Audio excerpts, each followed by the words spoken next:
नमस्कार, मैं झलक चौधरी और आप देख रहे हैं झलक नेटवर्क। आज मैं बताने आई हूँ एक ऐसी खबर जो घर की रसोई से लेकर आपके बजट तक सीधा असर करेगी। जी हाँ, जीएसटी वाले टैक्स में सरकार ने बड़े बड़े बदलाव कर दिए हैं। अब देखो, कुछ चीजें सस्ती होंगी और कुछ चीजें महंगी होंगी। जीएसटी का नाम सुनते ही सबका माथा घूम जाता है। सोचते हैं ये कौन सी बला है। पहले हर चीज पर अलग टैक्स लगता था, कोई बीएटी, कोई सर्विस टैक्स, कोई एक्सीज। अब सरकार ने सबको तोड़ मोड़ कर एक ही बना दिया है, जिसका नाम है जीएसटी। तो चलिए अब खुशखबरी भी सुन लेते हैं। बहुत सी चीजें सस्ती हो गई हैं। रोजमर्रा की चीजें, साबुन, शैम्पू, तेल, पेस्ट, अब इन चीजों पर कम टैक्स लगेगा। पनीर, मक्खन, घी, अब थाली में मक्खन ज्यादा और टैक्स कम होगा। नमकीन, बिस्किट और नूडल्स, अब बच्चों का पेट भरना हुआ बहुत सस्ता।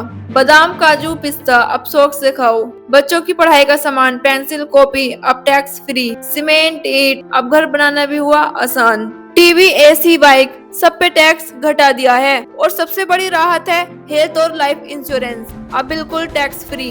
मतलब साफ है, नहाना धोना, खाना पीना, पढ़ाई लिखाई और घर गाड़ी सब हो गए हैं सस्ते। तो आप जल्दी से कमेंट बॉक्स में जरूर बताएं कि आप सबसे पहले क्या खरीदने वाले हो। सरकार ने जीएसटी में बदलाव करके कई चीजें महंगी भी कर दी हैं। इसमें सबसे पहला झटका लगा है नशा करने वालों को। तंबाकू, सिगरेट, पान मसाला, सीधा 40% टैक्स। अब बीड़ी जलने के साथ साथ जेब भी जलेगी। बड़ी बड़ी लग्जरी गाड़ियां, बीएमडब्ल्यू, एसयूवी, इन पर भी 40% टैक्स। अमीरों की टेंशन बढ़ गई है। आईपीएल, कैसीनो, ऑनलाइन गेम, अब टिकट कटाना मतलब जेब कटाना। 2500 रुपए से ऊपर के कपड़े, अब 18% टैक्स। फैशन शौकीनों को सबसे बड़ा झटका। कोयला पहले 5% था, अब 18%, यानी बिजली का बिल और बढ़ेगा। यानी कि मतलब साफ है, जरूरी चीजें होंगी सस्ती और नशा ऐश वाली चीजें होंगी महंगी। तो कुल मिलाकर बात यह है कि सरकार चाहती है कि जो जरूरी चीजें हैं वो सस्ती मिले और जो नशेड़ी या फिर फिजूल खर्च वाली चीजें हैं उन पर टैक्स लगाया जाए।